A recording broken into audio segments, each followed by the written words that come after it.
네, 섹터 플러스 오늘의 두 번째 주제는요, 로봇입니다. 여전히 또 시장에서 뜨거운 트렌드로 불리고 있는 로봇 쪽. 관련주들 최근에 또 조정이 조금 나오나 싶었는데 오늘은 네. 반등이 나와주는 모습이었거든요. 이게 일시적인 반등인 건지 아니면 이대로 우상향도 가능할지 현 시점에서 두 분은 로봇 쪽 어떻게 바라보실까요? 그 로봇은 전 이렇게 봐요. 로봇의 산업의 미래 비전이 어떻고 앞으로 로봇이 얼마나 커지고 그게 중요한 건 아니라고 봐요. 네. 왜냐하면 실적을 반영하는 주식은 아니고 성장의 기대감을 반영해서 올라왔으니까요. 그럼 단기 과열이 왔기 때문에 그에 따른 차익 매물 맞고 있는 과정이 그러면 이 신고가를 내서 올해 내내 갑니다. 더 갑니다. 몇백 프로 갑니다. 이렇게 말은 못하지만 과열됐지만 그만큼 많은 사람들이 관심 갖고 들어와서 시세가 한 번에 빡 죽지는 않고 등락 변동을 주면서 다시 올라가려고 하는 한 번의 시도, 두 번의 시도 정도는 있을 수 있으니까 차익 매매로 눌림을 소화하는 변동 구간에서 변동성 있는 매매, 차익을 추구할 수 있는 섹터다.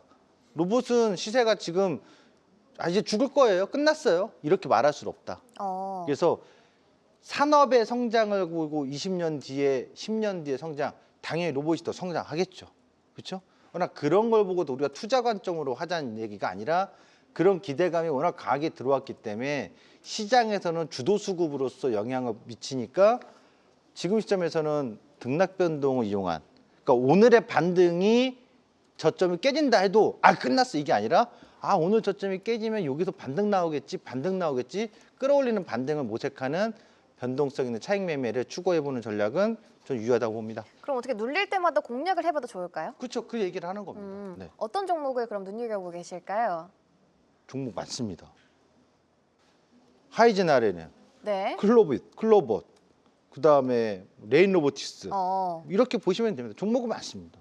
네. 알겠습니다. 이렇게 최수창 파트너의 로봇에 관한 관점까지 들어봤는데 그렇다고 우리 이강욱 파트너는 네. 어떻게 생각하실까요? 로보틱스가 좀 새로운 국면에 이제 맞아들고 있죠. 우리가 이제 기존에 알고 있었던 협동 로봇이나 물류 로봇에 대한 형태가 아니라 이제 휴머노이드에 대한 관심이 높아졌고 휴머노이드 로봇이 현장에 투입되는 이제 원년의 해라라고 보셔도 무방하다라고 생각이 되고요. 네.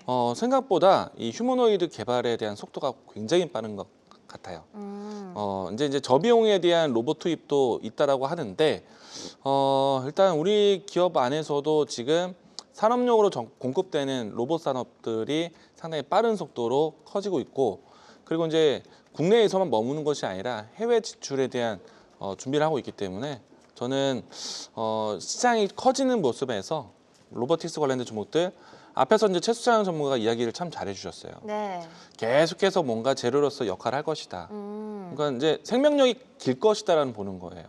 그리고 이제 실적도 지난해까지 대표적인 뭐 레인보우 로보티스, 두산 로보티스 사실 실적은 여전히 좀 보이기는 안 좋게 보이거든요. 네. 근데 그 실적이 전환되는 때가 이제 올해이지 않을까. 상당히 기대가 크다. 이제 우리가 한때 저는 이제 항상 이건 비교하면은 메가 트렌드를 이야기할 때 5G에 대한 예전 이야기를 하거든요. 우리가 이제 KMW 같은 경우에 그때 당시에 20배가 올라갔어요.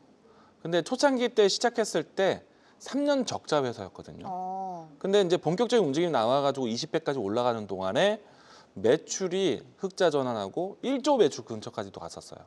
그러니까 이제 시장에서 기술력으로만 비춰졌던 기업들이 본격적인 매출이 내놓기 시작하면은 그 속도에 맞춰서 또 주가도 상당히 클 거라고 봅니다. 상당히 중요한 의미라고 보여지고요. 그리고 단기적으로 봤을 때는 레인보우 로보틱스에 대한 뭐랄까 삼성의 이 지위에 대해서 어떤 위치에 되어 있는지 좀 조회 공시할 내용이 있거든요. 그 부분에 대한 내용들이 나올 때까지 모멘텀이 살아있지 않을까. 그 내용이 나온다면은 단기 이벤트 소멸이 될 수도 있겠지만은 로봇에 대한 관심은 계속 이어지지 않을까. 또 우리나라뿐만 아니라 빅테크 기업들에 대한 투자가 이어지고 있기 때문에 저는 연말 때까지 살아있다고 봅니다. 알겠습니다. 로봇주 앞으로의 성장성도 기대된다. 눌릴 때마다 공략을 해보자. 이렇게 로봇 관련해서 이야기 나눠봤고요.